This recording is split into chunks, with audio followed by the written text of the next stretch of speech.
Quinto taller de formación en la divina voluntad. Este taller estudia el contenido del volumen 12. Estudiamos, reflexionamos, meditamos y profundizamos. Hoy la sesión número 27. Lo que hace Jesús lo debe hacer el alma que vive en su voluntad.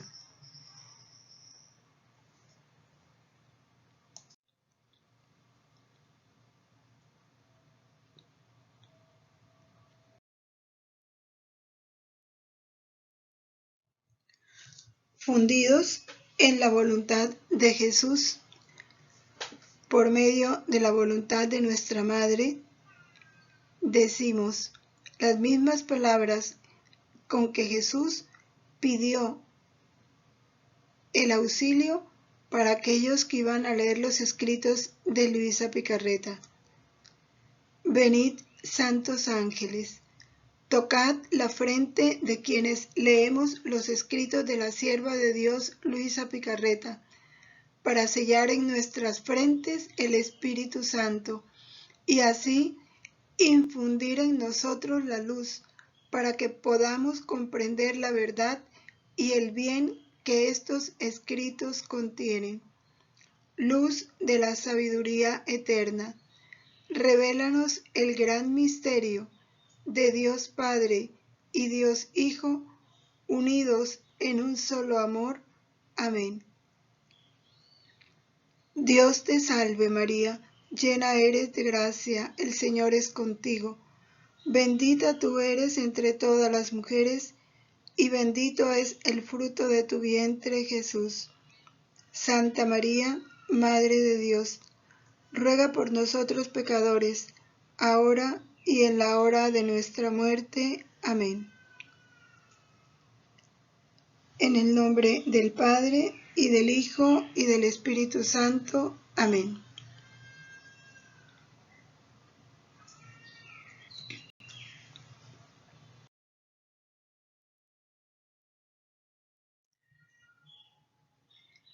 A lo largo de estos capítulos, Jesús invita a Luisa y con ella a nosotros a que entendamos que todo lo que Él vive tenemos que vivirlo.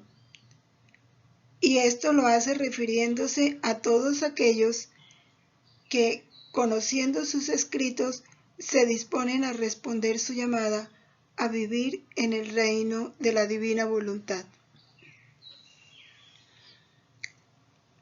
Luisa, como siempre, inicia sus capítulos expresando que se encuentra en su habitual estado. Su habitual estado es un estado de petrificación, donde su alma está inmersa en Jesús. Dice ella que estaba en oración y veía un abismo en ella, dentro de ella, y no podía descubrir el fondo de ese abismo. Pero vio en medio de ese abismo a Jesús, a un Jesús afligido, a un Jesús taciturno. Pero lo veía dentro de ella, pero se sentía lejana de él, como si él no estuviera para ella. Y por supuesto que ese distanciamiento que sentía de Jesús la torturaba. Dice ella que le producía una muerte cruel.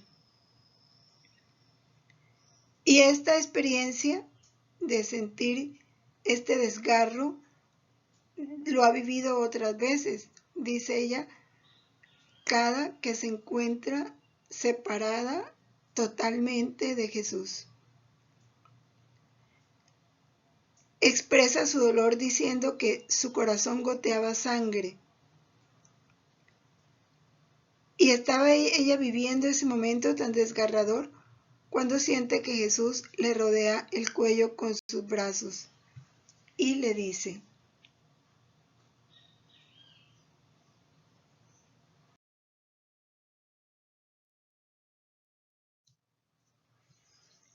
querida hija, tú eres mi verdadero retrato. Oh, cuántas veces mi gimiente humanidad se encontraba en estas torturas. Ella estaba fundida con la divinidad. Más bien eran una sola cosa. Y mientras eran una sola cosa, yo sentía el desgarro del abismo, de la separación de la divinidad, que mientras me envolvía dentro y fuera, fundido con ella, me sentía lejano. Mi pobre humanidad debía pagar la pena y la separación que con el pecado la humanidad prevaricadora había causado, y para volverla a unir a la divinidad, debía sufrir toda la pena de su separación. Pero cada instante de separación era para mí una muerte despiadada. Exactamente, Jesús anima a Luisa diciéndole que eso que ella está sintiendo, esa separación, pese a la unión que experimenta con Jesús o que sabe que tiene, experimenta una separación profunda que le produce desgarros en el alma, penas de muerte.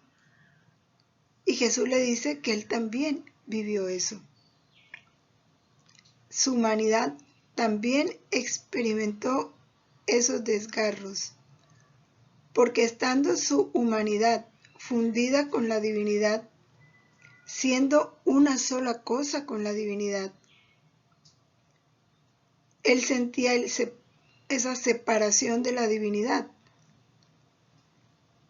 pero sabía que tenía que sentirlo porque con esa experiencia de separación de la divinidad, él estaba pagando la pena,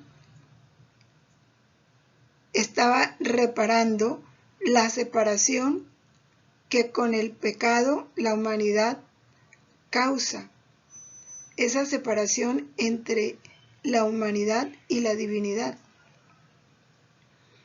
Y él, para volver a unir la humanidad a la divinidad, debía sufrir esta pena de su separación. Y le dice a Luisa, cada instante de separación era para mí una muerte despiadada. ¿Cómo Jesús asumió el pago de nuestras penas? Y a eso nos invita.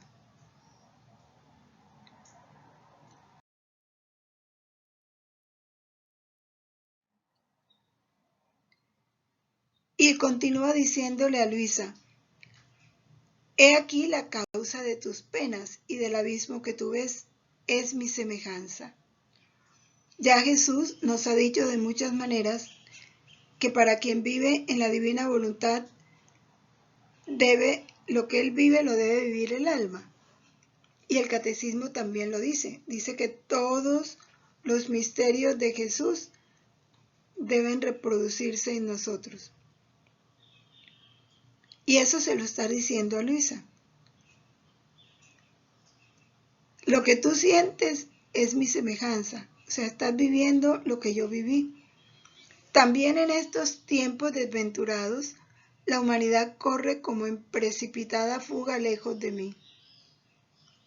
Y tú debes sentir la pena de su separación para poder unirla nuevamente a mí. Es verdad que tu estado es demasiado doloroso, pero es siempre una pena de tu Jesús. Y yo para darte fuerza te tendré estrechada desde atrás de tus espaldas, porque mientras te tengo más segura, doy más intensidad a tu pena. Porque si me tuvieras delante, con solo ver mis brazos junto a ti, la pena disminuiría y mi semejanza en ti se formaría más tarde. Jesús le dice, sí, yo te sostengo, pero sin que tú me veas. sin que tú tengas el gozo de verme, de sentirme, porque entonces no se quedaría semejante a él. Él necesita que Luisa viva esa pena en plenitud. Luisa tiene que continuar en sí misma la vida de Jesús. Y todo ser que vive en la divina voluntad debe continuar o dejar que Jesús continúe en sí misma su vida. Por eso él le dice a Luisa, tu estado es doloroso, pero es siempre una pena de tu Jesús. O sea, soy yo el que sufro en ti. Y de eso también nos lo ha dicho de otras maneras. Todos los estados de ánimo que vives, soy yo que los vivo en ti. Reconóceme a mí. Y esto lo hemos de vivir todos los cristianos, cada uno a un grado diferente. Pero hemos de participar del dolor de Jesús. Jesús a todos nos participa sus penas, a todos nos participa su pasión. Pero tenemos que reconocerlo. Nuestras penas son siempre una pena de Jesús en nosotros. Por eso es tan importante meditar la pasión, para asumir esas penas como de Jesús y vivirlas con sus mismas intenciones, con sus mismas reparaciones y con el mismo, pudiéramos decir, amor con que Él las asumió. Él las asumió por amor nuestro y por amor al Padre.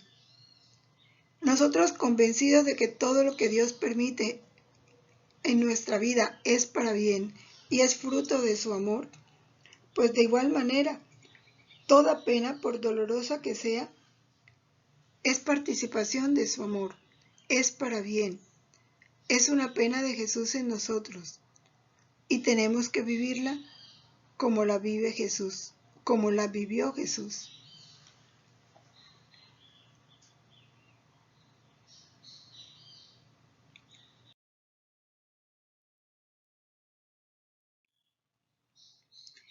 En el otro capítulo de junio 10 de 1920,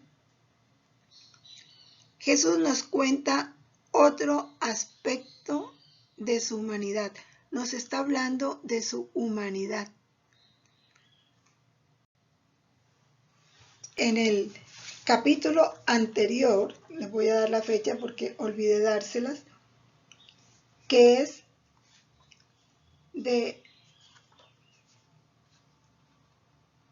junio 2 de 1920, Jesús nos habla cómo su humanidad tuvo que vivir la pena de separación de la divinidad, aun cuando no estaba separada, y eso para pagar la pena que merecía el hombre por el pecado separado de la divinidad.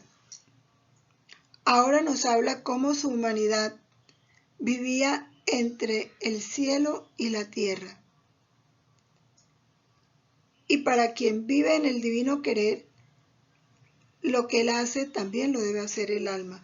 Por eso nos toca meditar esta vida de su humanidad que él mismo nos cuenta.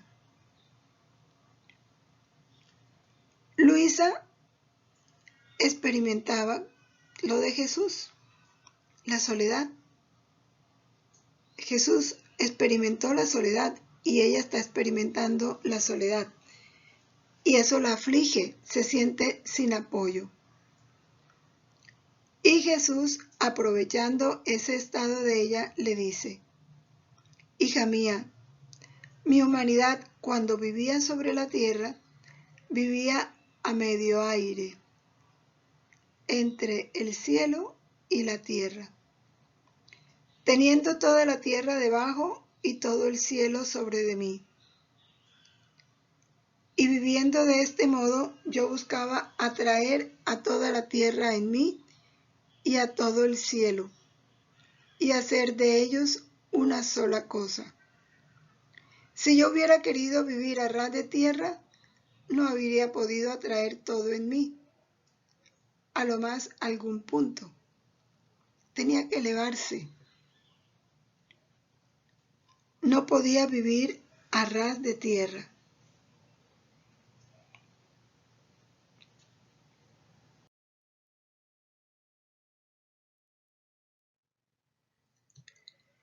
Y continúa explicando, dice, es cierto que el vivir a medio aire me costó mucho. No tenía ni dónde apoyarme, ni en quién apoyarme. Y solo las cosas de estrecha necesidad eran dadas a mi humanidad. Primero le hace sentir a Luisa lo que él vivió. Ella experimenta esa soledad. Ella se siente sin apoyo.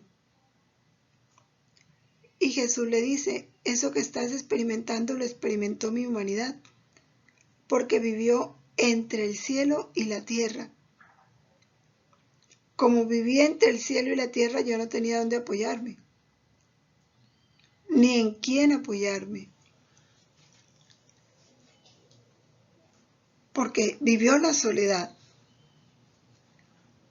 Y la divinidad solo le permitió gustar las cosas de extrema necesidad, los alimentos de extrema necesidad, todo consuelo material, lo mínimo, todo descanso. Por lo demás, estaba siempre solo, sin ningún consuelo.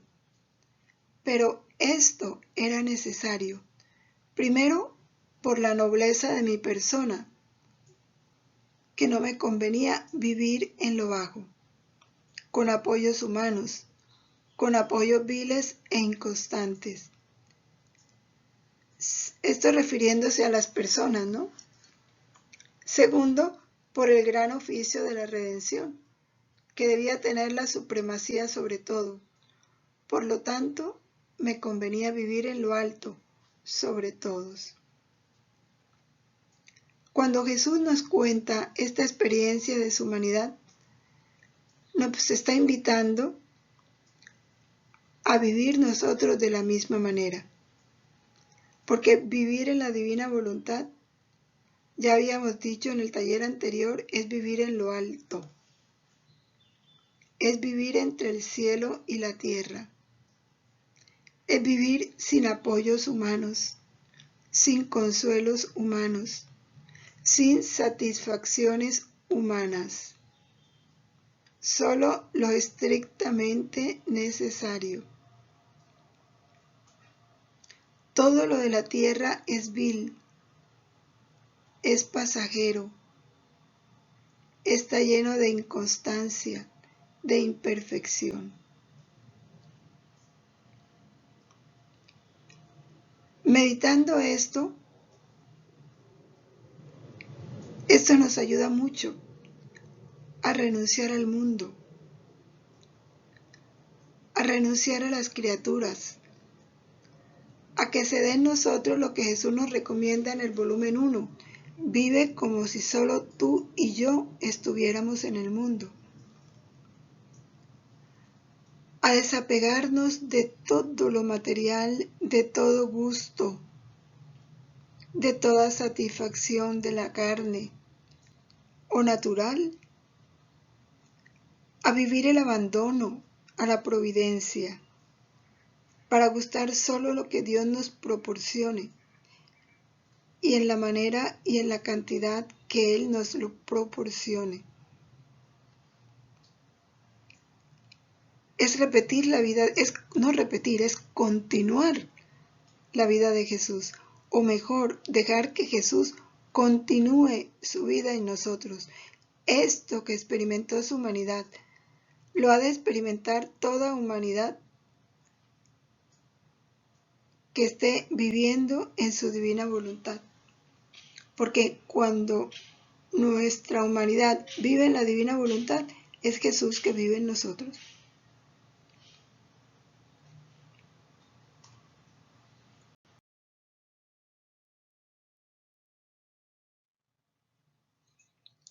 Y aquí Jesús nos da la conclusión. Le dice a Luisa, ahora, a quien llamo a mi semejanza, la pongo en las mismas condiciones en las que puse a mi humanidad. Por eso tu apoyo soy yo. Mis brazos son tu sostén. Y haciéndote vivir en mis brazos a medio aire, te pueden llegar solo las cosas de extrema necesidad. Vivir en sus brazos es vivir en su voluntad. Y vivir en su voluntad es vivir entre el cielo y la tierra, separada de la tierra, desapegada de todos, dedicada todo a Jesús. Todo lo que no es de extrema necesidad son cosas viles y un degradarse de su nobleza. Importante, todo lo que no es de extrema necesidad. Y si le vienen dados los apoyos humanos, siente el mal olor de lo humano y ella misma los aleja.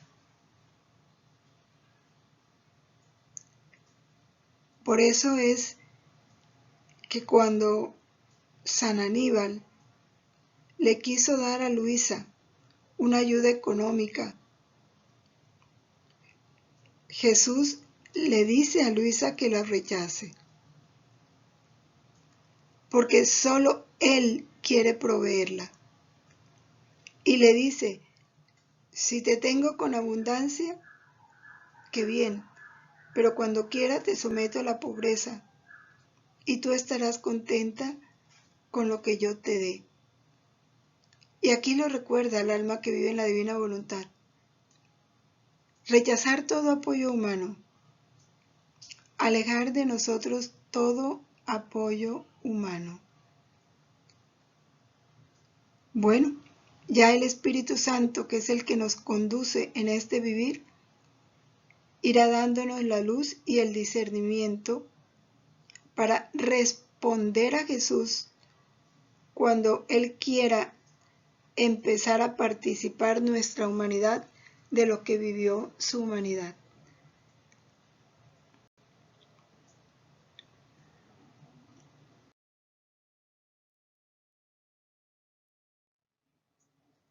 Después que le dice eso, ha agregado, conforme el alma entra en mi querer, su querer queda atado con mi querer eterno, y a pesar de que ella no piense en esto, habiendo quedado atado su querer al mío, lo que hace mi querer hace el suyo, y corre junto conmigo para bien de todos.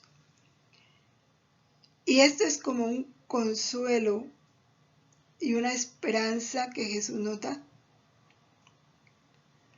porque a veces nos podemos,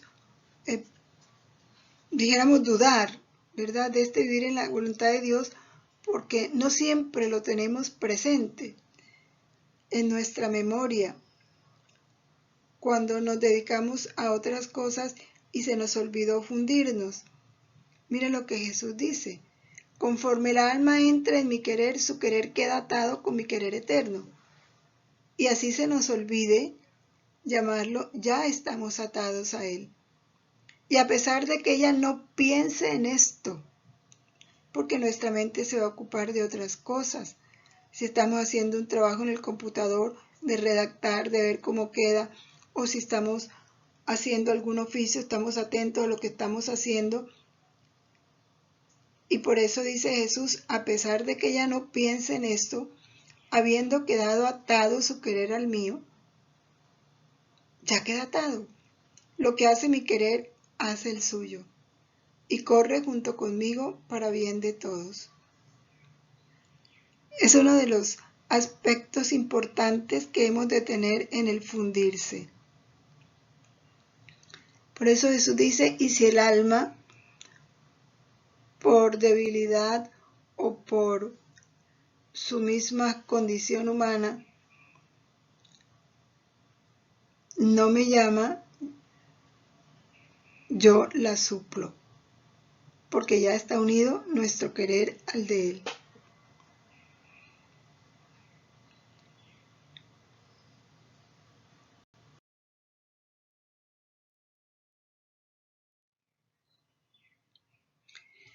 En este capítulo de junio 22 de 1920, Jesús nos está describiendo su humanidad, ¿no? Cómo vivió su humanidad en la divina voluntad. Y aquí nos habla de otra característica. Su humanidad estuvo siempre en un completo desinterés. Y en eso se basó su santidad, en un pleno desinterés. Lo que podemos llamar también una santa indiferencia. Luisa estaba haciendo sus acostumbrados giros, llevando a toda la familia humana ante Jesús.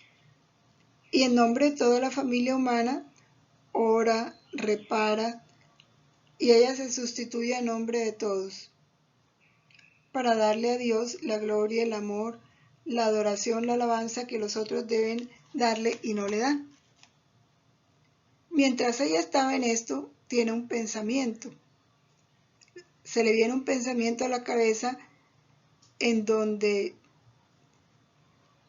ella dice que por qué no ruega por ella misma, si está reducida a un estado muy penoso. Y ella dice que ya iba a hacerlo cuando Jesús la atrae hacia ella y le dice: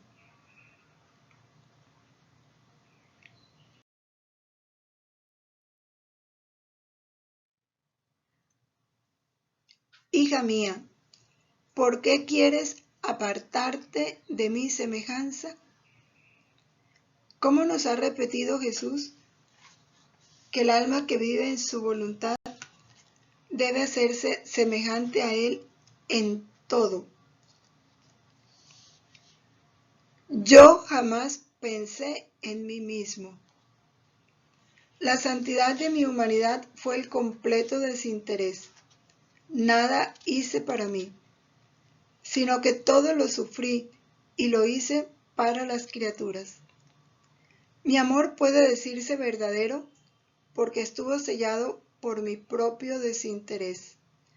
Donde está el interés, no se puede decir que hay una fuente de verdad.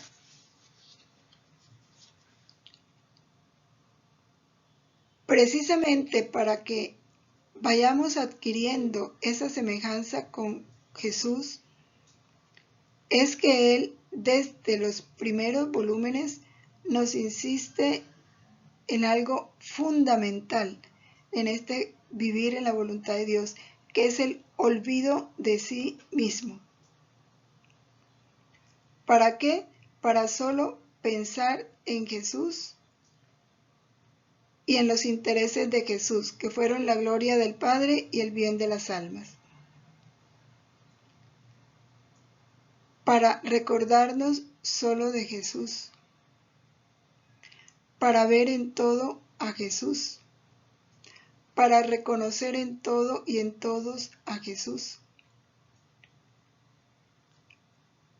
Por eso insiste, vive como si solo tú y yo estuviéramos en el mundo.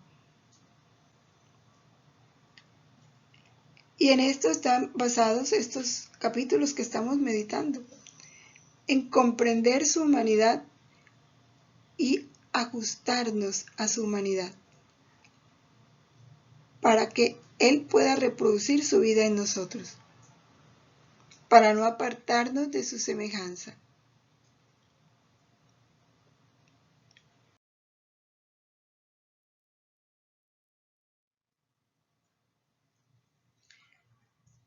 Esto que Jesús nos recomienda, pues ya nos lo dice también Él en la carta a los Filipenses, en el capítulo 2, en los versículos del 4 al 5. Dice, no se ocupen solo de sus propios intereses, sino también procuren interesarse en los demás. Tengan la misma actitud que tuvo Cristo Jesús. Y Jesús continúa enseñándonos. El alma con el desinterés propio se pone delante de todos. Y mientras se pone delante, el mar de mi gracia la toma por detrás, inundándola, de manera que la hace quedar toda sumergida en él sin que ni siquiera ella lo advierta. En cambio, quien piensa en sí misma es la última, y el mar de mi gracia le queda adelante, y ella debe a fuerza de brazo surcar el mar, si es que lo logra. O sea, se pierden las gracias, porque el pensamiento de sí misma le creará tantos obstáculos que le infundirá temor de arrojarse en mi mar y estará en peligro de quedarse en la orilla. Ese pensamiento en sí mismo es, yo no voy a ser capaz, es que yo soy muy mala, es que entonces empieza uno a mirarse a sí mismo, sus miserias, sus debilidades, sus caídas. Jesús no quiere que nos miremos, que nuestro pensamiento sea solo amarlo. Por eso nos ha dicho que cuando el alma se funde en su voluntad, su misma voluntad nos purifica.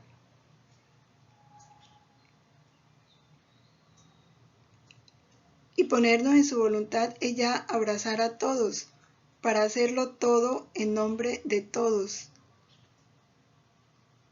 Dejamos de ser individuo, nos convertimos en humanidad, porque esa fue la vida de Jesús. Por eso Él jamás pensó en sí mismo, ni se ocupó de sí mismo. Siempre abrazó en cada acto a toda la humanidad, para pagarle al Padre en nombre de todos, la deuda de todos, darle gloria por todos, amarlo por todos, glorificarlo por todos y alcanzar el bien para todos.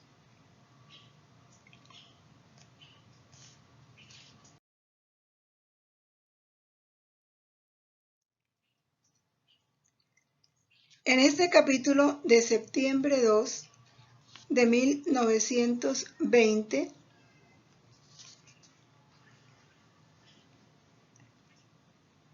Jesús expresa todo el dolor que él vive por la falta de compañía de la criatura.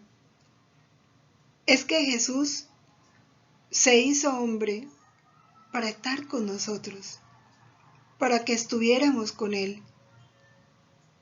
Y se quedó en la Eucaristía para estar con nosotros y para que estemos con Él. Y no solo se quedó en la Eucaristía, viene a nuestro corazón en la Eucaristía para estar con nosotros. Y ese es su martirio de amor, cuando no le hacemos compañía.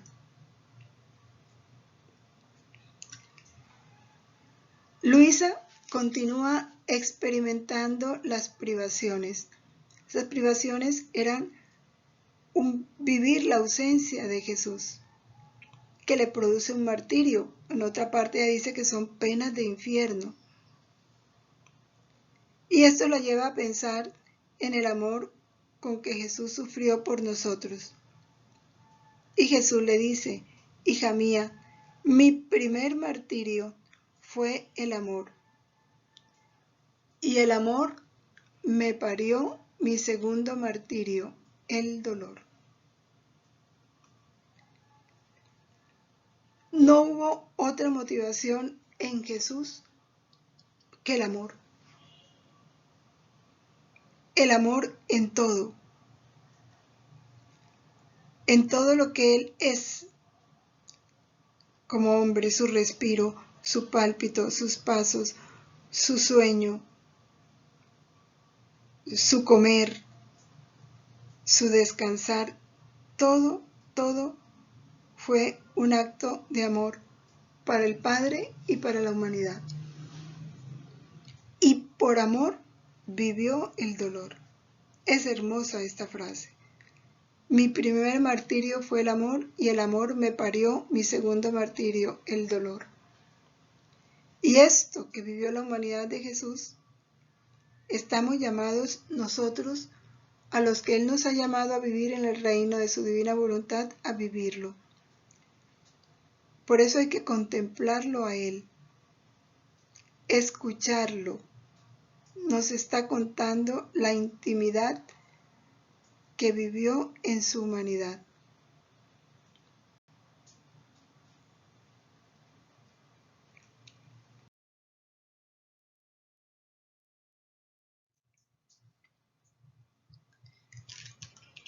Dice, cada pena era precedida por mares inmensos de amor. Precedida. Antes de sufrirla, ya nos estaba amando. Y es así.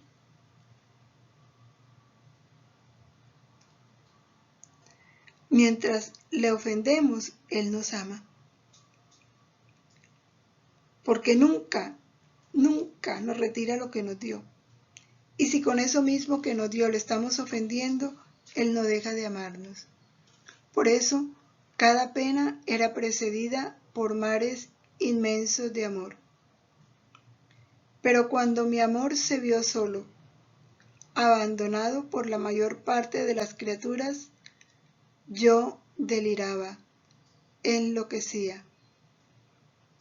Y no encontrando a quien darse, se concentraba en mí, ahogándome y dándome tales penas que todas las demás penas me parecían refrigerios en comparación de estas. Ah, si tuviera compañía en el amor, me sentiría feliz. Porque todas las cosas con la compañía adquieren la felicidad, se difunden, se multiplican.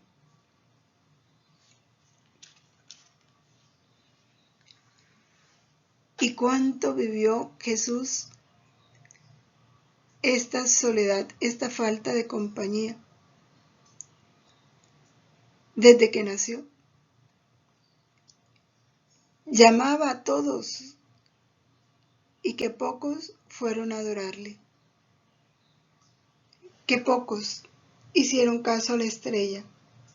Que pocos hicieron caso al canto de los ángeles.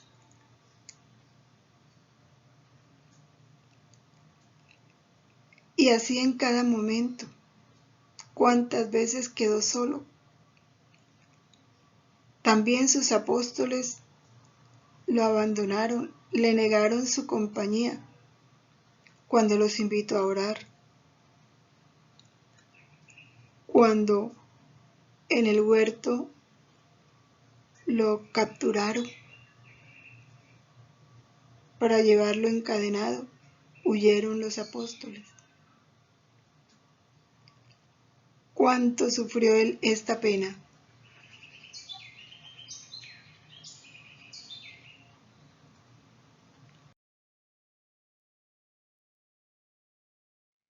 El amor junto a otro amor es feliz, aunque fuera un pequeño amor, porque encuentra a quien darse, a quien hacerse conocer, a quien poder dar vida con su mismo amor. La pena que Jesús sufre del amor no es por él, no es porque a él le hagamos falta.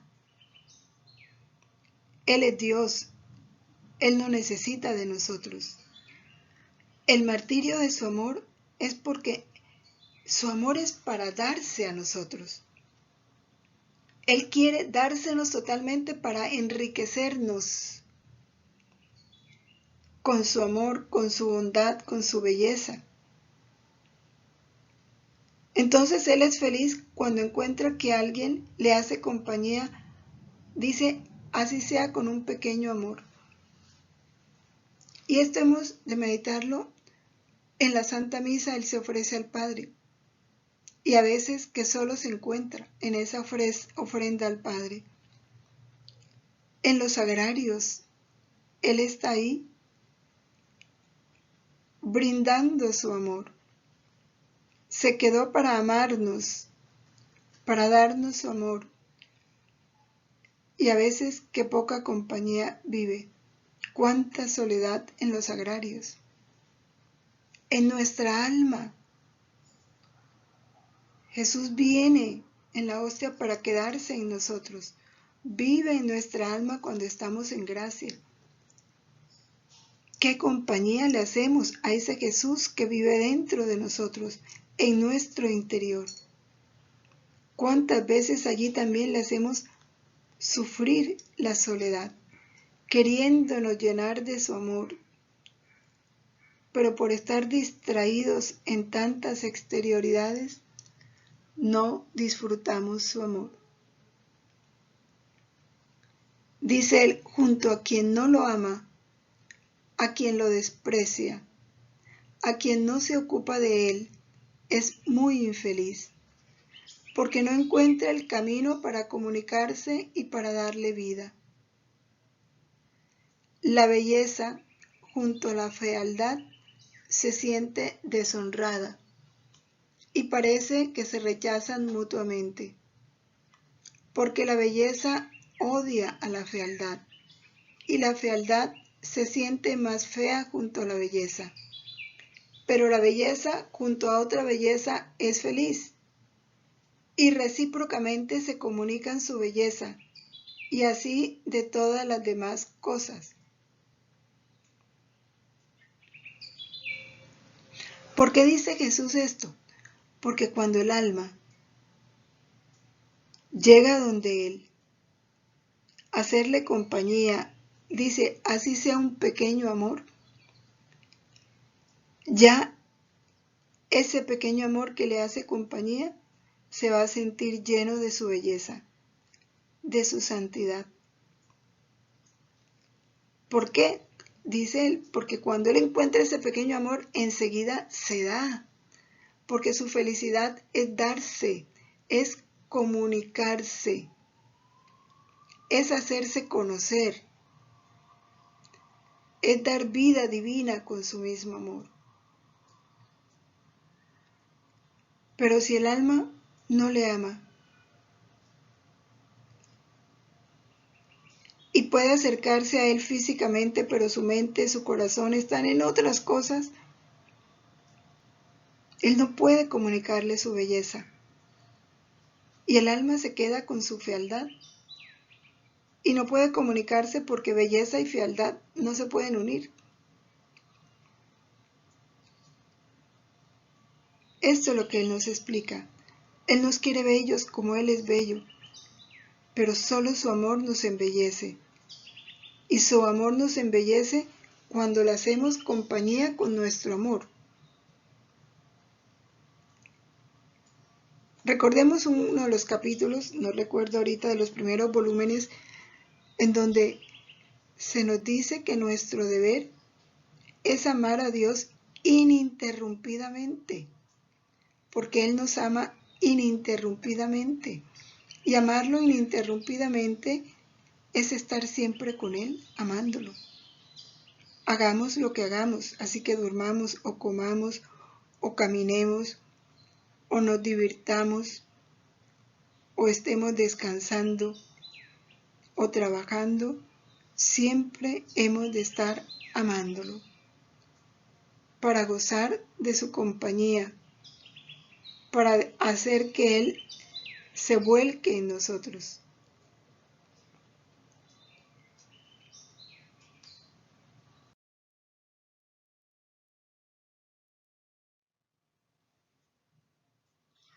¿Para qué le sirve al maestro ser docto, haber estudiado tanto, si no encuentra un alumno a quien enseñar? ¿O cómo es infeliz al no encontrar a quien enseñar tanta doctrina? ¿Para qué le sirve al médico haber comprendido el arte de la medicina, si ningún enfermo lo llama para hacer conocer su valor? ¿Para qué le sirve al rico ser rico, Si nadie le está junto y estando solo, a pesar de sus riquezas, no encontrando el camino para hacerlas conocer y comunicarlas, tal vez se muera de hambre. Sí, porque tiene riquezas, pero ni con quién disfrutarlas, porque está solo. Ni con quién compartirlas, ni a quién beneficiar con esa riqueza. Eso es lo que Jesús dice que le pasa a él cuando no lo amamos.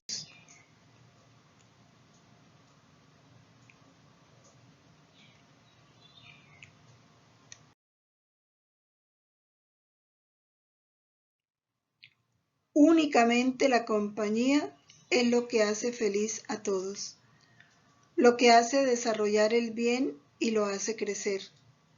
El aislamiento hace infeliz y esteriliza todo. Ah, hija mía, cómo mi amor sufre este aislamiento, y los pocos que me hacen compañía forman mi refrigerio y mi felicidad. Estamos llamados a ser esa compañía permanente de Jesús, como lo es su madre, que nunca lo deja solo, ni siquiera cuando viene a nuestra alma. También nosotros debemos acompañarlo en todo y en todos, porque ya fundidos en la divina voluntad podemos llegar a todos y hacerle compañía en el corazón de todos y amarlo en el corazón de todos, en la mente de todos, en los pasos de todos, en los pálpitos, en los respiros de todos.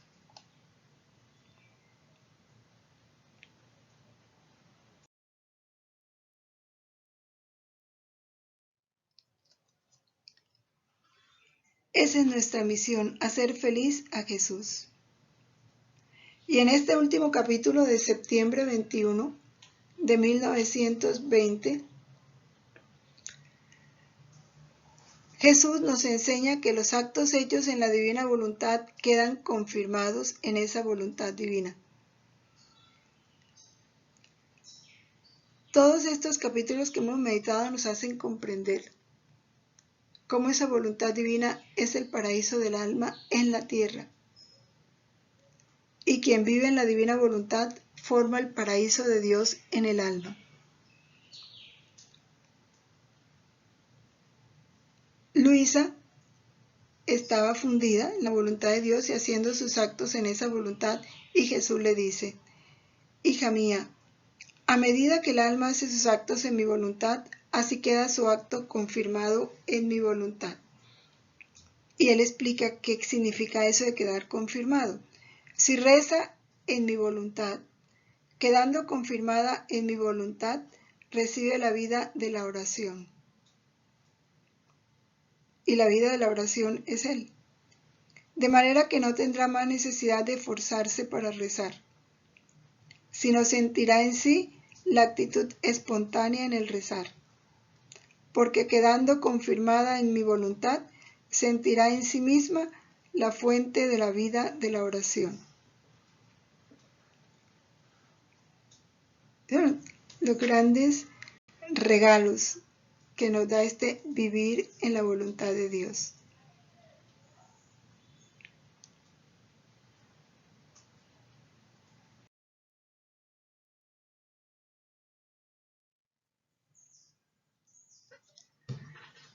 Así como un ojo sano no hace esfuerzo para ver, sino naturalmente ve los objetos, se alegra y goza porque contiene la vida de la luz en el ojo, pero un ojo enfermo, ¿cuántos esfuerzos? ¿Cómo sufre al ver? Así, si sufre en mi voluntad, si obra en mi voluntad, sentirá en sí la vida de la paciencia, la vida del obrar santamente. Así que conforme quedan confirmados sus actos en mi voluntad, pierden las debilidades, las miserias y lo humano, y quedan sustituidos por fuentes de vida divina. Nos dice de otra manera lo que tanto nos ha repetido: Fundirnos en su voluntad es entrar en Él y es Él entrar en nosotros. Lo nuestro queda perdido en Él, nuestras debilidades, nuestras miserias, todo lo humano queda perdido en Él y adquirimos lo de Jesús. Y todo lo de Jesús es divino. En todos sus actos están fuentes de vida divina. Y esa es la que adquirimos cuando nos unimos a Él. Por eso, el acto de fundirse es tan importante, tan solemne, tan grande, tan sublime, porque nos comunica esto. La invitación entonces, como conclusión de este taller, es que nos dispongamos a dejar que esa humanidad de Cristo se prolongue en nosotros, tomando su semejanza. Y para eso, dispongámonos a experimentar esa pena de separación de Él, así sea en momentos de aridez, que Él envía a nuestra alma, que no lo sintamos, que no sintamos fervor, pero saber ya que son de Él y que debemos vivirlo como Él lo vivió, para reparar toda la separación que el pecado hace entre el hombre y la divinidad. Todos aquellos que por el pecado están tan lejos de Dios. La segunda enseñanza que nos da sobre su humanidad es vivir entre el cielo y la tierra. Y para hacer eso, tenemos que vivir fundidos en su voluntad, separados de todo lo que sabe a tierra, desapegados de todo. Como dice Jesús, con lo estrictamente necesario, abandonándonos a la providencia, sin buscar consuelos humanos, sin buscar auxilios humanos. Solo lo que Dios nos provea, para vivir con nuestro pensamiento solo en Dios. Que Jesús sea nuestro único apoyo. La tercera característica de su humanidad es el pleno desinterés, no tomar interés de nada, olvidarnos de nosotros mismos para ocuparnos solo de Jesús, de la gloria del Padre, del bien de las almas. Y por último, no olvidar cuánto le duele a Jesús que no le hagamos compañía. Y todo esto nos ha de llevar a ser una compañía permanente de Jesús, no intermitente. Que estemos con Jesús siempre y que Él esté en nosotros siempre, para permitirle que su amor se desahogue en nosotros, que nos llene de su belleza, de su santidad, de su sabiduría, de todo lo que Él es. Y entonces así nuestros actos, hechos en su voluntad, estarán siempre llenos de vida divina y alcanzaremos la plenitud de esa vida divina en nosotros como Él lo quiere y como nosotros también lo anhelamos y hacia allá tendemos, ¿verdad? Bueno, que nuestra Madre, la que protege toda esta riqueza, reciba estas verdades y las siembre en nuestro corazón, que nos ayude a vivirlas, a dar una respuesta inmediata, pronta, firme, y que San José, que es el protector de nuestra vida espiritual, el que guardó esa voluntad humana con llave, no nos la deja más y nos ayuda a vivir siempre de voluntad divina. Vamos a orar con el Padre Nuestro para pedir este reino para todos. Padre nuestro que estás en el cielo, santificado sea tu nombre. Venga a nosotros tu reino. Hágase tu voluntad, así en la tierra como en el cielo. Danos hoy nuestro pan de cada día. Perdona nuestras ofensas, como también nosotros perdonamos a los que nos ofenden. No nos dejes caer en la tentación, y líbranos del mal. Amén.